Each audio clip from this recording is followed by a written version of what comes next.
Ungjilli sipas Lukës, kapitulli 9, vargjet 10 deri në 17. Kur u kthyen apostujt i treguan Jezusit të gjitha gjërat që kishin bërë, dhe ai mori me vete dhe u tërhoq me njan në një vend të shkret në një qytet që quhej Betsaida. Por turmat si e morën vesh e ndoqën, dhe ai mirëpriti dhe u fliste për mbretërinë e Perëndisë dhe shëronte ata që kishin nevojë për shërim. Por kur dita filloi të mbaroi, të 12 ju afruan dhe i thanë: "Nisë turmën të shkojnë nëpër fshatra, nëpër fushat përreth, që të gjejnë stre dhe ushqim, sepse këtu jemi në një vend të shkret." Por ai u tha atyre: "U jepni ju të hanë." Dhe ata thanë: "Ne nuk kemi më shumë se 5 bukë e 2 peshë, vetëm nëse shkojnë vetë të blejnë ushqim për gjithë të popull." Ishin pra rreth 5000 burra. Por ai u tha dishepujt vet: "I vini të ulen në grupe nga 50." Dhe ata vepruan në këtë mënyrë dhe i ulën gjithë. Atëherë i mori të 5 bukët 2 peshqit dhe i ngriti syt drejt qiellit, i bekoi, i ndau dhe u dha dishepujve të vet që t'ia shpërndajnë turmës. Dhe gjithë hëngrën e u ngopën dhe nga copat që tepruan mblodhen 12 shporta. Kjo është fjala e Zotit për ne sot. Le ta mirëpresim atë si tillë në zemrat tona. Tema për sot është të ushqyrit e 5000 vetave. Nën tema që mund të quajmë për këtë, pra kjo është tema e madhe për çfarë lexojmë, çfarë shohim aty të ushqyrit ose shumimi i bukëve të ushqyrit e 5000 vetave. Nën tema është mjaftueshmëria e Krishtit. Mjaftueshmëria e Krishtit. Mrekullia e të ushqyrit të 5000 burrave në shkretir, pra në një vend të shkret, edhe vini re përmendet disa herë atë një vend i shkret, është regjistruar apo gjendet në të 4 ungjit, në të gjithë ungjit, 4 ungjit. Kjo është vetmja mrekulli, gjoni këtë është interesante, është vetmja mrekulli përveç ringjalljes që është regjistruar në të 4 ungjit, pra të frymëzuar nga Shpirti i Shenjtë, ndaj kisha i ka kushtuar vëmendje dhe shpesh predikohet edhe mbahet mend në kishat tona dhe mbahet mend tregohet edhe nga fëmijët. Kjo mrekulli dhe ngjarje është një pikë these e madhe në jetën e Jezusit në tokë, sepse shënon kulmin këtu të shërbesa e Jezusit, arrin kulmin e tij në Galile, në krahinën e Galilesë. Më pas ai do të thej, pra deri nga fundi i nëntës, pastaj kalon pak kohë me dishepujt, bën një mrekulli tjetër, pastaj ai kalon e kthen vështrimin nga Jeruzalemi, duke kaluar në disa territore pagane si Tiri, Sidoni, Cezarea e Filipit e pastaj në Jeruzalem. Kjo ngjarje gjithashtu në rrëfimin e Lukës vjen më një herë pas pyetjes së Herod Tetrarku, që folëm herën tjetër që tha: "Kush është ky për të cilin po dëgjoj të thuhet të tilla gjëra?" Kush është ky Jezus që po dëgjoj të thuhen të tilla gjëra? Kjo mrekulli është një zbulesë. Kjo mrekulli është një zbulesë dhe përgjigje parsorë për personin e Krishtit, për personin e Krishtit. Luka na tregon që apostujt u kthyen nga misioni i tyre dhe nisën t'i tregojnë Jezusit gjërat që kishin bërë. Mani men, herën tjetër Jezusi i dërgoi të 12 në një mision afatshkurtër dhe këta kthehen dhe tani po i tregojnë Jezusit gjërat që kanë bërë. Dhe ai i mori me vete dhe u tërhoq me njan në një vend të shkret afër qytetit Betsaidës. Marku na tregon me shumë për arsyen pse u tërhoq, se këtu thotë, okay, i mori dishepujt vet dhe u tërhoq në një vend shkret. Thotë diku, po pse u tërhoq në vend shkret? Çfarë ishte arsyeja? Marku na tregon më shumë. Ai tha tek Marku 6:31 thotë kështu: "Ejeni veçmas në një vend të vetmuar apo të shkret dhe pushoni pak", thotë Jezusi, thotë dishepujt, kanë qenë mision. "Dhe pushoni pak, sepse njerëzit, vini re çfarë thotë Marku, sepse njerëzit që vinin e shkonin, pra për takuar Jezusin, për të bërë mrekulli, për të dëgjuar nga shkonin, as shumë vinin njerëz, shkonin e vinin, sa su dilte koha as për të ngrënë." Nuk ju dilte koha as për të ngrënë bukë, thotë Marku. Ndaj shputet i merr dishepujt në vend shkret që të pushojnë, që kanë qenë mision, të bisedojnë, të rregojnë dhe të marrin veten, sa as shumë njerëz vinin e shkonin sa su dilte koha për të ngrënë bukë. Shërbesa mund të jetë e frytshme dhe e bukur dhe interesante, por një gjë është e sigurt: shërbesa është rrallskapitse. Shërbesa është rrallskapitse. Por turmat si e morën vesh, e ndoqën. Marku na tregon gjithashtu në vargun 33 të kapitullit 6 që turmat sapo që panë që u nisën, I njohën, thot, dhe shkuan në kam, ta hypën barkë, shkuan ta shkuan në kam, i ranë liçenit rreth, shkuan në kam dhe arritën disa prej tyre përpara Jezusit dhe dishepujt në vendin atje, vendin e shkret. Pa disa ndjekin, disa shkuan para tyne dhe i dolën para, i pritën atje. Jezusi edhe pse po përpiqet të kaloj kohë me dishepujt, që edhe vetë dhe dishepujt ishin të raskapitur e të lodhur, ai vini re i mirëpret turmat. Më thot, ikni se kam marrë orari punës. Mos mi bjerë telefonit ma se te i ka që kam punën. Edhe pse ishin të lodhur raskapitur, ishin tërhequr me njanë për të pushuar, për të kaluar kohë me njëri tjetrin, i mirëpriti, vini re, dhe u fliste për mbretërinë e Perëndisë dhe i shëronte ata që kishin nevojë për të shëruar nga smundjet e tyre. Vini re, të njëjtën gjë që kishin predikuar apostujt, njëjtën gjë që kishte predikuar Xhan Pakzori, mani men herën tjetër kur tham i mandatoi dhe i dërgoi për të predikuar çfarë? Mbretërinë e Perëndisë dhe për të shëruar smundjet. Xhan Pakzori erdhi dhe predikoi mbretërinë e Perëndisë. Dishepujt i dërgoi, tani vetë thot ai i mirëpriti dhe u predikoi mbretërinë e Perëndisë dhe i shëroi smundjet, njëjtën gjë që u kishte thënë apostujve për të bërë më parë në misionin e tyre kur i dërgoi. Mbretërinë e Perëndisë. Mbretërinë e Perëndisë. Në çdo bisedë, në çdo kohë kur ai takonte njerëzit, Jezusi fliste për mbretërinë e Perëndisë. Mbretëria e Perëndisë ishte temë kryesore, thelbësore e bisedës së Jezusit. Dhe vëllezër, motra, kam një pyetje për ne sot. Por çfarë flet më shumë? Çfarë është tema kryesore e bisedave tua kur takohesh me miq dhe me shok? Bëj pyetje vetes, mendo këtë javë kur ke takuar shoqet familjarët, çfarë ka qenë tema e bisedave tua me ta? E bëj këtë pyetje për shkak se për çfarë flet më shumë, aty është zemra jote. E kam thënë edhe për her pas here këtë. Nëse duhet të fol për punën, e ke mendin të puna. Nëse duhet të fol për lekët, e ke mendin të lekët. Nëse duhet të fol për grua, e ke mendin të gruaja. Nëse duhet të fol për ku dion çaj të fol, atë gjë që është tema jote kryesore e bisedës. Ajo aty ti e ke zemrën. Tani pasaj hyrje, le të shohim ngjarjen më gjerë dhe mrekullinë. Në 3 pjesë që do shohim sot, e para është në vargun 12. Nevoja njerëzore apo uria. Nevoja njerëzore. Jezusi kishte predikuar e shëruar për orë të tëra, pra ata vinë e njekin, dhe gjatë gjithë ditës Jezusi është duke mësuar dhe duke shëruar. Tani hijet po zgjatën, po afrohet mbrëmja, dita po fillon të mbaroj, dhe 12-tët ju afruan dhe i thanë, njëre Jezusit ju afruan 12 dhe i thanë, nise turmën, shkojnë në përfshatra e nërfusha për rreth, që gjejnë stre dhe ushqim sepse këtu jemi në një vend të shkret. Du mu nalë pak këtu të apostujt. Këta apostujt më shkatrojnë fare, ma heqin trurin. A dim se më shkatrojnë këta apostujt se janë njësoj si ne në natyrën e tyre njerëzore në mish. Sa mirë apostujt din me dhanë men. Vini re, afrohen të Jezusit me i dhanë men. Afrohen të Jezusit me i tregu Jezusit që me ba. A njiftin e njëri këtu, veten tonë anaj tjetër, po kam fjalën për veten tonë, jo një anaj tjetër mos shikone, kam fjalën për ty. Që ke dëshirë më ardh me tregu se ç'a më bë në shërbesa në punë. Teologët këtu në këtë pjesë më shumë se një këshill apo një sugjerim, gjëja këtë, më shumë se një këshill, pra nuk u afron thjesht në dhanë një këshill ai sugjerim. Ata shohin një arrogancë e një paturpsi, thot Hughes, thot në komentarin e tij. Ata afrohen me një arrogancë, me një paturpsi, po i tregonin Krishtit çfarë duhet bënte. Ata kishin qenë për shumë kohë me Jezusin duke e pa, duke bërë mrekulli të ndryshme, dhe kur se pan apo nuk e gjetën Jezusin të paaft. Kur nuk e gjetën Jezusin të paaft për përmbushur nevojën. Por ata tashmë kanë qenë një ultim disa ditor për një javë misionar edhe mendojnë që dinë gjithçka. Bani gjatë vogël kështu për Jezus, tashmë një herë pap mendon që dinë gjithçka për i përvojës tyre afatshkurtër misionare dhe i afrohen Jezusit me arrogancë për t'i dhënë mend në shërbesin e tij.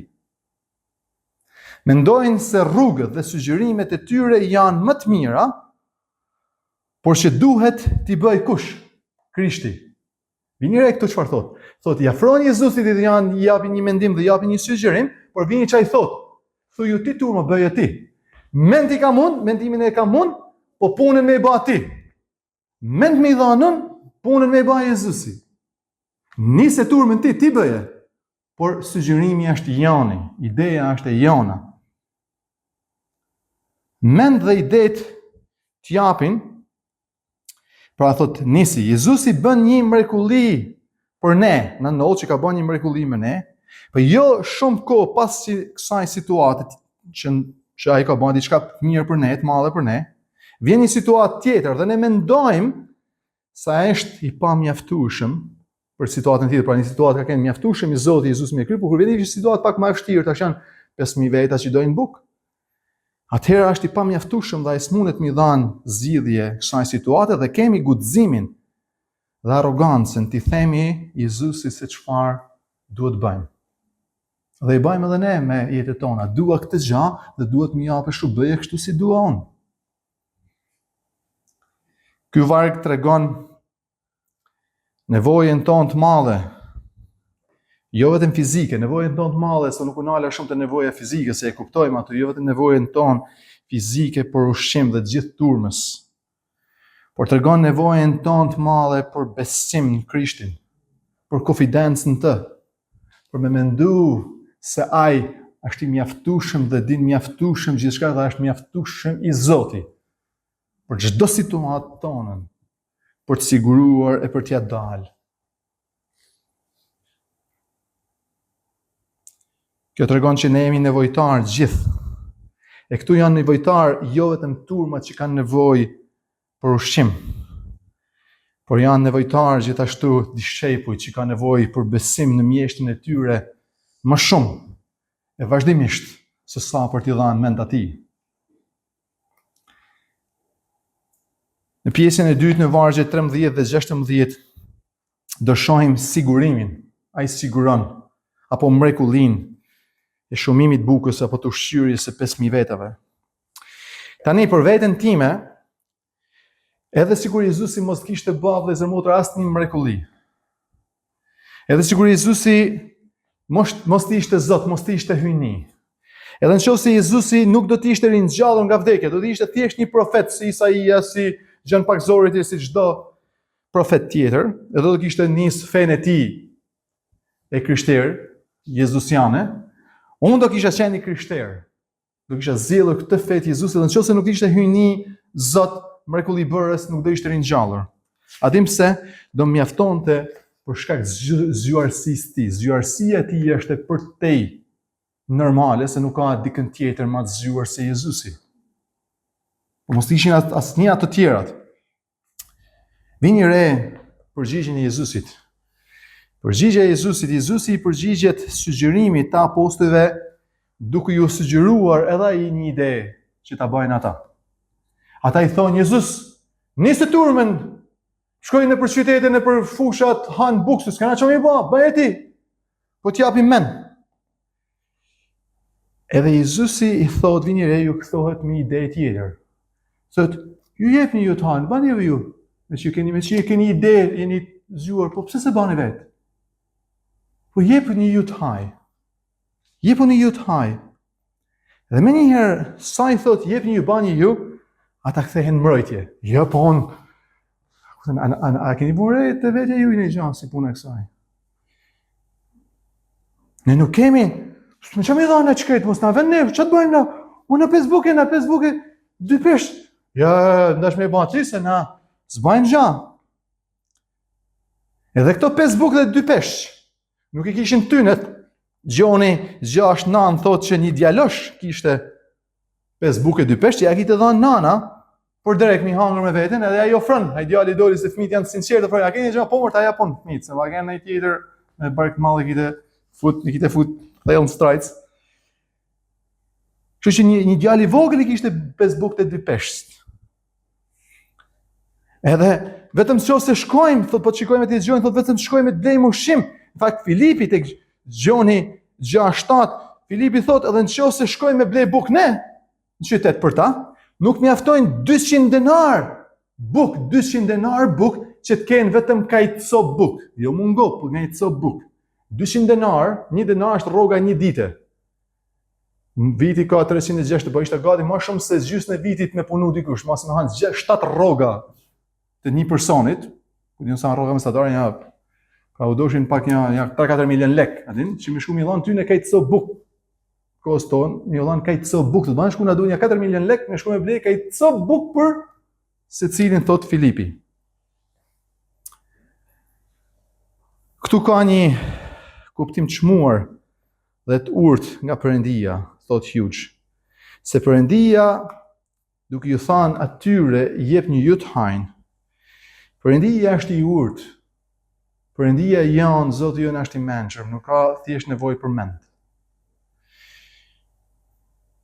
Hughes thot se Perëndia do të na çojë ne në pjekuri, ka qef me na rrit në shërbes kur bëjmë këto biseda. Dhe ndonjëherë, duke na dhënë detyra të vështira, vetëm që të zbuloj se të pa mjaftueshëm jemi ne, thot Hughes. Ai na jep ato që të na çojë në pikën që të mbështetemi tek ai, dhe të gjejmë tek ai mjaftueshmërinë, jo tek vetja jonë. Ai na thot, bëjni ju. Ne e kuptojmë se s'mundemi t'i bëjmë vetë, siç ta s'mundemi na shohim në Facebook e 200 ndërmor. Dhe vetëm pastaj ne jemi gati për mënyrën se si ai siguron për ne, e t'i besojmë atij, kur kuptojmë pamjaftueshmërinë tonë. Hughes thot, kundërpërgjigja brillante e Jezusit jo vetëm që nxorrin pa pamjaftueshmërinë e tyre, por gjithashtu i drejtoi ata drejt mjaftueshmërisë të tij hyjnore. Kujtohen ja 2 shembuj me këto, se kam qenë me tregu një shembull me këto tani, që vijnë këta me tregu, ishim një dasëm tonën, po s'pe përmeni dasmën e kuj që jena në gjirim kështu, edhe unë isha drejtori i dasmës, e kisha bëhat skaletën me çiftin, do bëjmë atë. Edhe shkoj atje te dasma, kishte arra ata zbukurimit, ata që bëjnë, kishin vu karrigat një farë mënyre, disi një atje, i thamon se ne kena qeve, dhe kur bëjmë dasmën, jena tanë drejtora dasmës, edhe kunati, bajanaku, daja, dhandri, pas të tanë dojnë me dhanë mend, se shqiptarët janë vetëm për drejtora, me rregullu karrigat se rregullon kush, është thjesht tanë janë me dhanë mend. Edhe kishin filluar mi rregulluar ata, edhe shkoi gjej, kishin i thonë, rregulloni, i themon, këtu bëjni kështu. Jo, thotë e dim kështu, po i thon po kush ka thënë? Po thon thotë, isha unë me atë skaletën dorën, me kisha atë programin, thotë më ka thënë drejtori i dasmës. I thash kush është? Se mendoj, i thash unë e kam shkruajt atë programin, i thash. Kush ka thënë ty? A pse ti je? I thash unë jam për nerv, po. Pra, dojnë me bë, me dhën mend atij që e ka planifikuar punën. Kujtohet një tjetër shembull fantastik me babin e Almës, edhe s'do ta harroj kurrë, kam përmend disa herë. Babu i Almës ishte një brigadieri, se drejtori është emri më, po brigadieri i një brigade me punëtor, një firmë ndërtimi, edhe po ndërtonin shtëpinë e xhaxhait tim, aqës tim. Edhe ishin të hellë beton në një vend. Edhe ata punëtorë të arë me karroca, ky thotë, hajde hidhe betonin këtu, fut në këtë hekurin këtu, duke të rregullu kështu, edhe i punëtori djalë i ri për shkurt me karrocë, se kitë me hell beton këtu, kishte me hell beton dhe atje. Tash mira për shkurt, ai edhe merret karrocën edhe shkon e hell betonin atje, se po betoni duhet të hell me rend, se thahet nuk ngjitet. I thotë ajo mjeshtri, i thotë, hajde mor, çuni, hajde mor, thotë hidhe betonin këtu. Thotë po i soj mor burr, thotë ado hidhet edhe atje. A do mbushet njësoj, i thot ky, o zotëri, i thot ky, nuk më del kur nga meni, i thot, shiko, thot, sot më kanë vendos mu brigadier, tha. Nesër vendosin ty, do ta hedhi betonin ku dush ti. Po sot jam brigadieri unë, sot do ta hedhim këtu. Pra, Jezusi është i Zoti i punës këtu, është shërbesa e tij, është puna e tij. Ai është Zoti, ai është më i urti, më i mençmi.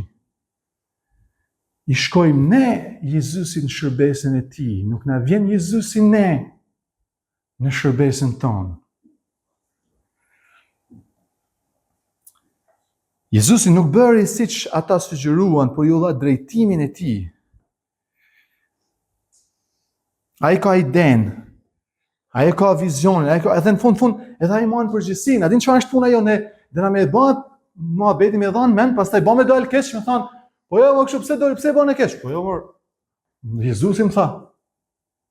Fabi bani, Fabi do të thon pastaj ta lëm kollaj, thot, po shumë ti ta ndalosh, pse se ndalove? Pra ne kena qef me dhani idenë, kena qef me fushu pastaj për përgjegjësinë. S'kena qef. Por Jezusi është gati, që është në krye të punës, është gati me dhanë dhe idenë.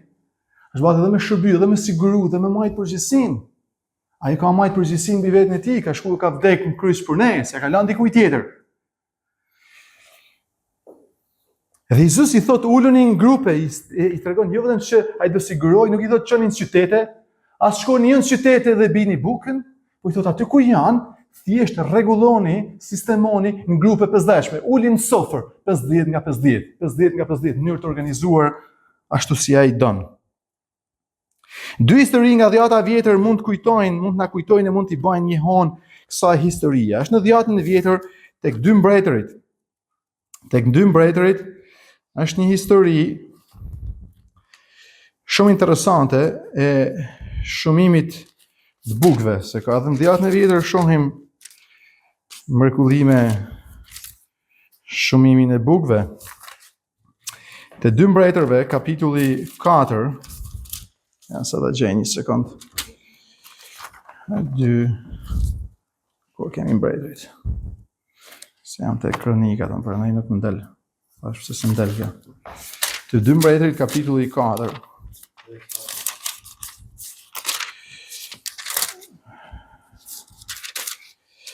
Te kapitulli 4, vargjet 42, në faqen 378 tek Bibla juaj thot, është vineri atje thot shembull i bukur. Erdhi pastaj një njeri nga Baal Shelila, që i solli njeriu të Perëndis, Eliseut, profetit Perëndis, i solli njeriu të Perëndis buk nga korri i parë. 20 buk për elbi dhe disa kallin gruri. Eliseu tha, jepni njerëzve që të hanë. Vineri si jep ju njerëzve që të hanë. Por shërptori i përgjigj, si mund ti ta shtroj këtë përpara 100 vetave? Janë vetëm kaq pak bukë, janë 100 burra, 100 vet. Eliseu urdhëroi përsëri, jepu njerëzve që të hanë, sepse kështu thot Zoti. Kështu thot Zoti. Do të hanë e ka për të tepruar. E kështu u ashtroi njerëzve hëngrën, se teproi sipas fjalës Zotit. Këtu janë 100 njerëz. Këtu janë 5000 burra. Mateu na thot pa numëruar gratë e fëmijët. Flet me burra, mund të ishin edhe 20000, po më kanë edhe ka i gru, e ka i kalama, ka dy kalama e varë, se ashtu po mund të ishin 10000, mund të ishin 12000. Thot 5000 burra pa numëru gra e fëmijë. Janë vetëm 5 buk dhe 2 peshë. I ban histori kjo histori. Gjithashtu këtu na kujton gjithashtu udhëzimet që sjell në mend historinë e popullit Perëndis në shkretir me Mojsiun. Këta ishin një vend shkret, dhe këtu e thot Luka përmend disa herë, është një vend i shkret, është një vend i shkret, është një vend i shkret, është një vend i shkret. Populli i Zotit ishte për 40 vjet në shkretir, në vend shkret. Dhe në shkretir Perëndia, Mojsiu siguroi, patjetër Perëndia, po Mojsiu ishte profet, manen për 40 vjet ushqim që ra nga qielli, dhe Mojsiu i kishte ndarë me rënd në garnizone 12 fiset e Izraelit, Juda këtu, 50 burra këtu, Jozefi këtu, Isakari këtu, Benjamini këtu, gjithë me vene si mas kështu e me rënd, dhe siguroi 40 vjet dhe çdo ditë denin e mlillnin sasin bukën tonë të përditshme të manës për ditën, për 40 vjet. Po vini re vëllezër motra, këtu është një më i madh se Eliseu. Jo 100 burra, po 5000 burra pa numëruar gra dhe fëmijët. Dhe është më i madh se Mojsiu. Jo vetëm që siguron bukë nga qielli, por ai është buka e vërtet që zbriti nga qielli. Ai zbriti nga qielli dhe i jep jetë botës, ashtu siç lexuam nga Gjoni 6, 31, 33, 58. Kush hak të bukë, tha Jezusi, do të jetojë për jetë. Jo Mojsiu, nuk ju dha Mojsiu mana nga qielli, por unë jam mana që zbret nga qielli. Unë jam buka e jetës. Kush han nga kjo bukë nuk do të ketë kurrë rije, kush pin nga ky ujë nuk do të ketë kurrë ma etje.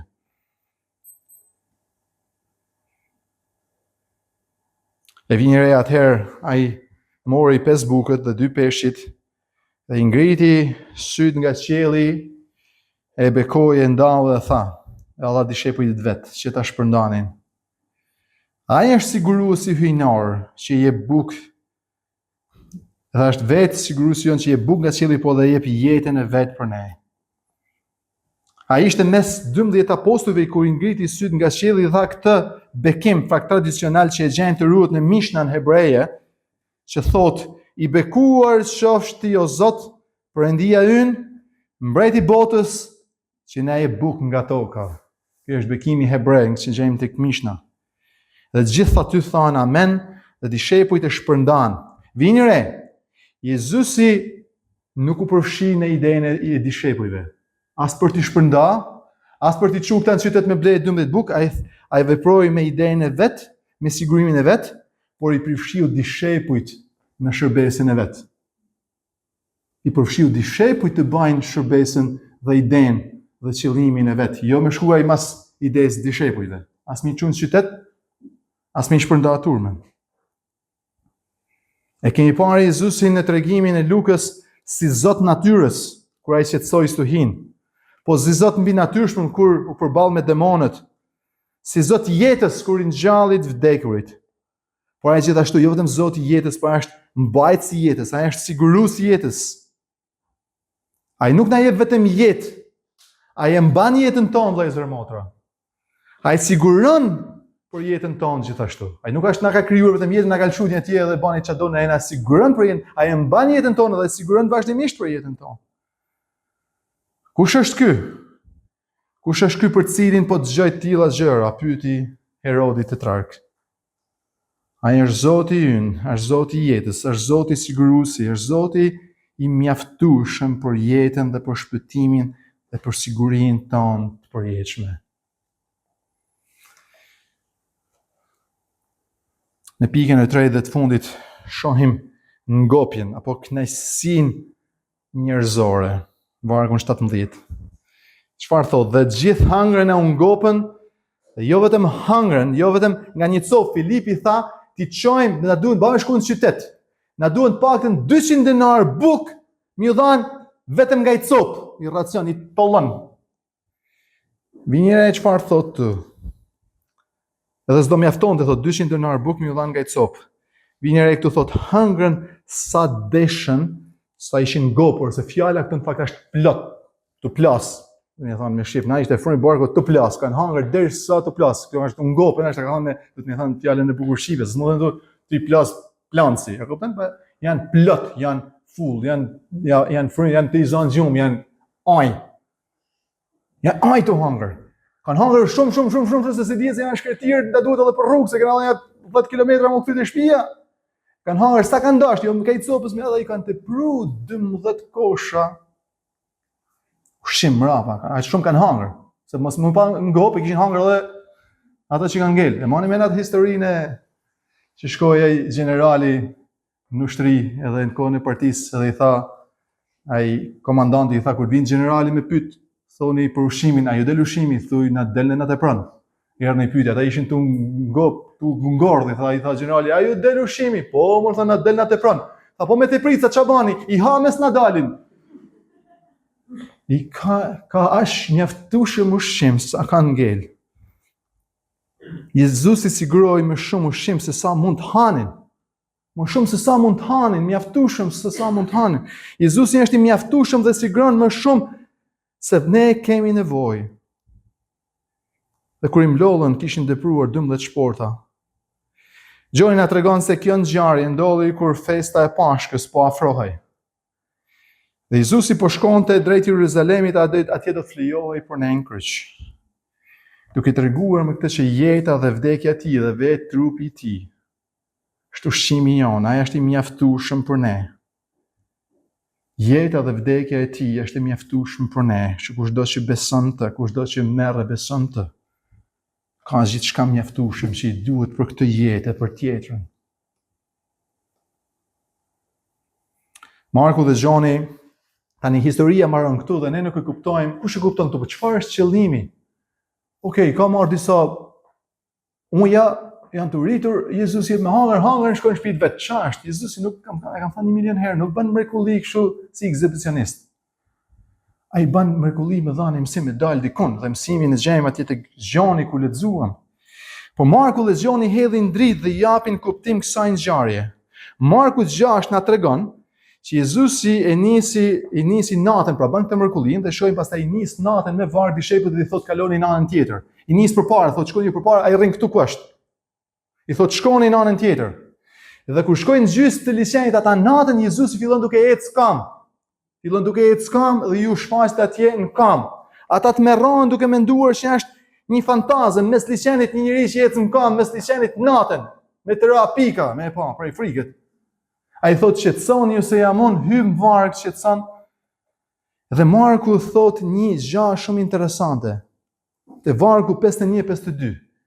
I 6 thot ata nuk ishin kuptuar asnjë gjë nga ndollia e bukëve. Është direkt mas mrekullisë, sa është erë natë, kanë hangër bukën, kanë hyrë liçen, me një herë. Thot nuk ishin kuptuar asgjë nga ndollia e bukëve. Pse? Sepse zemrat e tyre ishin ngurtësuara.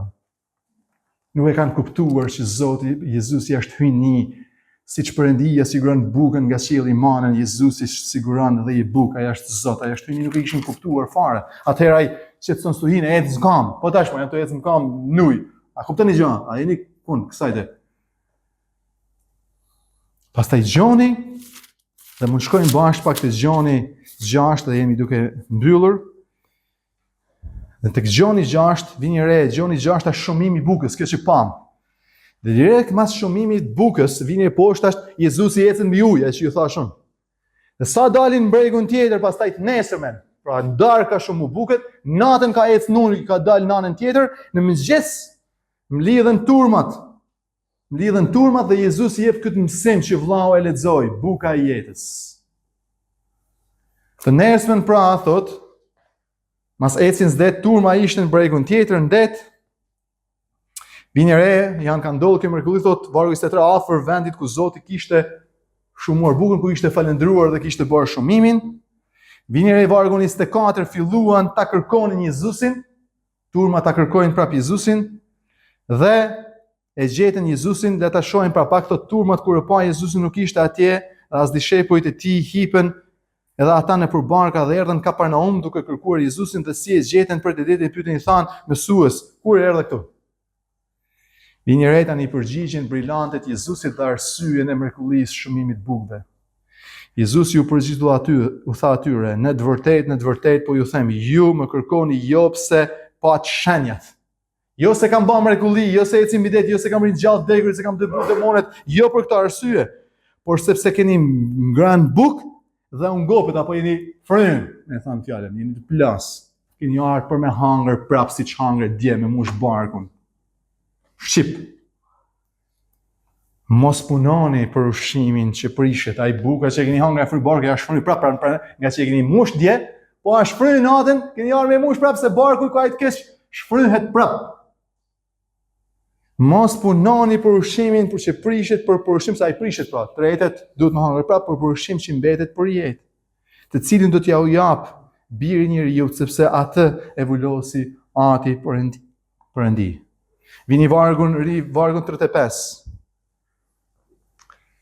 Edhe 31 aty me poshtë thot: Etri tan hangën manën shkretir, siç është shkruar, u dha atyre bukën prej qiellit. Atëherë Jezusi tha, në të vërtetë, nuk ja ka dhënë Mojsiu bukën prej qiellit, por Ati im ju a jep bukën e vërtetë prej qiellit, sepse buka e Perëndisë është ai që zbret prej qiellit, Jezusi vetë, dhe i jep jetë botës. Atëherë ata i thanë, Zot na jep gjithmonë këtë bukë, dhe Jezusi u tha atyre, unë jam buka e jetës, jo buka e sotme e barkut që zhbrazet prap. Ai që vjen tek unë nuk do të ketë më kur uri. E nuk do të, ai që pin nga unë nga ky pas do të ketë kur më etje. E 51, unë jam buka e gjallë që zbriti nga qielli.